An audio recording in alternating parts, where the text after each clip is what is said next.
നമസ്കാരം, news prime മലയാളത്തിലേക്ക് സ്വാഗതം.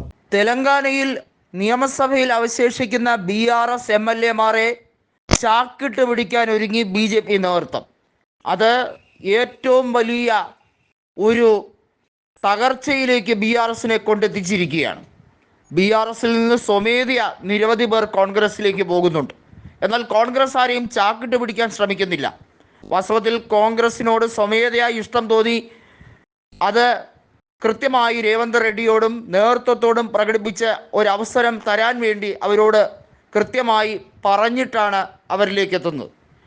ഉപതെരഞ്ഞെടുപ്പിനെ നേരിടാൻ സജ്ജമായി തന്നെയാണ് അവർ പോകുന്നത്. എന്നാൽ BJP നേതൃത്വത്തിലേക്ക് പോകുന്നത് അങ്ങനെയല്ല. പണം ഓഫർ ചെയ്തും പ്രലോഭനം നൽകി BJP നേതൃത്വം തെലങ്കാനയിലെ BRS MLA-മാരെ കൃത്യമായി സ്വാധീനിക്കാൻ വേണ്ടി ചാക്കുമായി ഇറങ്ങിയിരിക്കുന്നു എന്നത് വ്യക്തമാക്കുകയാണ്. BRS-നെ തകർക്കാൻ ഏറ്റവും കൂടുതൽ മുൻപന്തിയിൽ നിൽക്കുന്നത് വാസ്തവത്തിൽ കോൺഗ്രസ് അല്ല. കോൺഗ്രസിനെ ചതിച്ച BRS സ്വയം തകരുകയായിരുന്നു എന്ന് രേവന്ത് റെഡ്ഡിയും ഉദ്ധം കുമാർ റെഡ്ഡിയും വെറുതെ പറയുന്നതല്ല. രേവന്ത് റെഡ്ഡി നേരത്തെ തെലങ്കാനയിലെ PCC അധ്യക്ഷനായിരുന്ന കാലം തൊട്ടേ റാവു അദ്ദേഹത്തിനെ ഒരു നോട്ടപ്പുള്ളിയാക്കി വയ്ക്കുകയും രേവന്തിനെ കൊടുക്കാൻ പലതവണ അധികാരം ദുരുപയോഗിക്കാൻ ശ്രമിക്കുകയും ചെയ്തു. അതിൻ്റെ പക വീട്ടാൻ മാത്രം വൃത്തികെട്ട രാഷ്ട്രീയം കളിക്കാൻ രേവന്ത് റെഡ്ഡി തയ്യാറല്ല എന്ന് കോൺഗ്രസ് നേതൃത്വം കൃത്യമായി മറുപടി പറഞ്ഞിരിക്കുകയാണ്. റാവുവിനെ ജയിലിലടയ്ക്കാൻ ഉതകുന്ന രീതിയിലുള്ള നിരവധിയായ തെളിവുകൾ ഇപ്പോൾ കൃത്യമായി ഉണ്ട്. 9 കൊല്ലത്തെ ദുർഭരണം കൊണ്ട് ഏറ്റവും വലിയ സ്വജനപക്ഷപാതവും അഴിമതിയും നിറഞ്ഞ ഭരണമായിരുന്നു റാവു നടത്തിയതെന്നതിന് നിരവധിയായ തെളിവുകളുണ്ട്.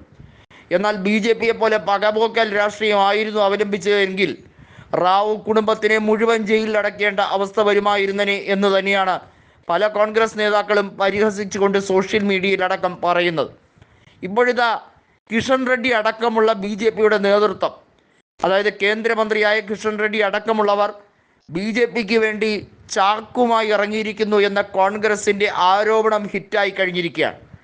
കഴിഞ്ഞ ലോക്സഭാ തെരഞ്ഞെടുപ്പിൽ 8 സീറ്റുകൾ കോൺഗ്രസ് നേടിയപ്പോൾ വോട്ട് ഷെയറിൽ കോൺഗ്രസിൻ്റെ അടുത്തൂടെ പോലും BJP എത്തിയില്ലെങ്കിൽ പോലും അവർ സെലക്റ്റഡ് കോൺസ്റ്റിറ്റ്യുവൻസികൾ കേന്ദ്രീകരിച്ചാണ് പ്രവർത്തിച്ചത്. 17 മണ്ഡലങ്ങളിൽ 10 മണ്ഡലങ്ങളിൽ മാത്രമാണ് അവർ ഏറ്റവും ശക്തമായി പണമൊഴുക്ക് നടത്തിയത്. അതിൽ 8 മണ്ഡലങ്ങളും അവർ നേടിയെടുക്കുകയും ചെയ്തു. കോൺഗ്രസ് ആകട്ടെ 17 മണ്ഡലങ്ങളിലും ഒരുപോലെയാണ് പ്രവർത്തിച്ചത്. അവിടെ പ്രത്യേകമായൊരു ക്യാമ്പയിൻ ഒരു മണ്ഡലത്തിൽ സെലക്ട് ചെയ്ത് നടത്തിയിട്ടില്ല. അത് കാരണമാണ് വോട്ട് ഷെയറിൽ കോൺഗ്രസ് ഏറെ മുന്നിലായിട്ടും സീറ്റുകളുടെ കാര്യത്തിൽ BJP-യുടെ അത്ര തന്നെ ആയിപ്പോയത്. ഇത് തന്നെ അത്ഭുതപ്പെടുത്തിയിരിക്കുന്നു എന്ന് AIMIM നേതാവായ അക്ബറുദ്ദീൻ ഒവൈസി നിയമസഭയിൽ രേവന്ത് റെഡ്ഡിയെ നോക്കി പറഞ്ഞപ്പോൾ രേവന്ത് റെഡ്ഡി ചിരിച്ചുകൊണ്ട് തെളിവുകളാണ് നിരത്തിയത്.